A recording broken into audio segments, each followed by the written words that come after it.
संसद की कार्यवाही अब अपने अंतिम चरण में पहुंच चुकी है, जहां संसद के मानसून सत्र को पूरा होने में अब सिर्फ 2 दिन और हैं, लेकिन सदन का माहौल बदलता नहीं दिख रहा है। आज संसद की कार्यवाही में क्या कुछ हुआ, आपको सब कुछ बताएंगे। इसके अलावा यूपी में विकास को नई रफ्तार देते हुए सीएम योगी ने प्रदेश के 2 जिलों को कई विकास परियोजनाओं की सौगात दी। वहीं यूपी में चुनावी साल से पहले सियासी मैदान में अब जेन ज़ी ने भी कदम रख दिए हैं। इसके अलावा यूपी में 80वें स्वतंत्रता दिवस से पहले हर घर तिरंगा अभियान के चलते तैयारियां तेज हो चुकी है। आपको उससे जुड़ी एक खास रिपोर्ट भी दिखाएंगे।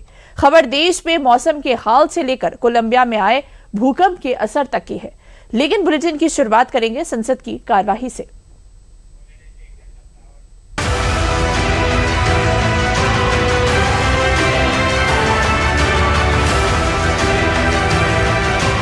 क्या हो जब देश की सबसे बड़ी पंचायत में संवाद की रिवायत की जगह हंगामे की कवायद ले ले। संसद के मानसून सत्र की कार्यवाही के 17 दिन इसी कवायद की भेंट चढ़ गए। मंगलवार को संसद की कार्यवाही का 17वां दिन भी हंगामे में ही गुजर गया। सदन की शुरुआत होने से पहले संसद के मकर द्वार पर पक्ष विपक्ष में तब तीखी तकरार का नजारा देखने को मिला जब संसद परिसर में एनडीए और इंडिया ब्लॉक के सांसदों ने एक दूसरे के खिलाफ प्रदर्शन किया। अमित शाह सदन में आओ। विपक्षी सांसदों ने जहां छात्र आंदोलन और राम मंदिर दान विवाद पर गृह मंत्री अमित शाह के सदन में जवाब की मांग को दोहराया, तो एनडीए सांसदों ने विपक्ष पर चर्चा से भागने का सीधा आरोप लगा दिया। फिर से हमारी मांग वही रही, गृह मंत्री आए, चंदा चोरी, जो छात्रों पर अत्याचार हुआ वो उन सब पे बयान दें, प्रधानमंत्री आकर माफी मांगे। लगातार विपक्ष यह मांग पिछले 17-18 दिन से कर रहा है।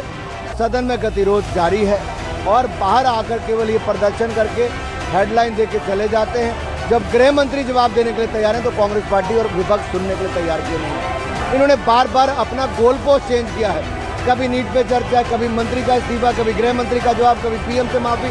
क्या चाहते हैं? ये चर्चा कभी चाहते ही नहीं थे, ये केवल सुर्खियों में बने रहना चाहते थे। आज देश ने इनका असली चेहरा देखा है। दरअसल लोकसभा हो या राज्यसभा, मंगलवार को भी संसद के दोनों सदनों में विपक्ष का जोरदार हंगामा जारी रहा। विपक्ष की नारेबाजी के बीच लोकसभा स्पीकर ओम बिरला ने विपक्ष को समझाने और चर्चा करने के लिए मनाने का पूरा प्रयास किया। सदन चलना चाहिए। आपकी जो प्रमुख बातें थी, प्रमुख मुद्दा था छात्रों की मांग और गृह मंत्री जवाब दे या चर्चा में भाग ले। सरकार ने इसमें सहमति दर्ज कराई है। अब आप चलाएं, और मुद्दों पर भी चर्चा होगी, लेकिन एक एक मुद्दों पर सदन तो चले ना। आप सहयोग करो, ये संसदीय मर्यादाओं के अनुरूप नहीं है। स्पीकर की इन दलीलों का विपक्ष पर कोई असर नहीं पड़ा। लोकसभा और राज्यसभा का माहौल दिन भर हंगामेदार रहा, जिसके चलते सदन की कार्यवाही को कई बार स्थगित करना पड़ा।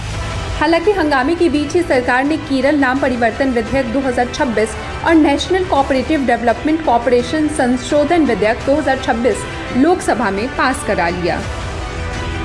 कि केरला बहुत महत्वपूर्ण राज्य है, बहुत खूबसूरत राज्य है। इसका नाम, पुराने नाम केरलम रखते हुए आज जो बिल पारित किया उसमें वेणुगोपाल जी नहीं बोल पाया, इसलिए मुझे दुख है। वहीं हंगामे के बीच राज्यसभा के ट्रिब्यूनल्स रिफॉर्म्स बिल 2026 पारित हो गया।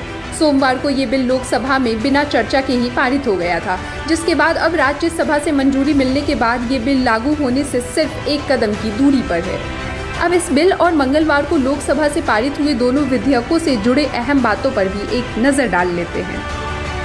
ट्रिब्यूनल्स रिफॉर्म्स बिल 2026 की बात करें तो ट्रिब्यूनल सदस्यों की नियुक्ति और सेवा शर्तों में समानता, ट्रिब्यूनल की पारदर्शिता बढ़ाना, नेशनल ट्रिब्यूनल कमीशन बनाने का प्रस्ताव, national cooperative development corporation act की बात करें तो एनसीडीसी के मौजूदा कानून में संशोधन का प्रस्ताव, सहकारी क्षेत्र से जुड़े प्रावधानों में बदलाव किया जाएगा।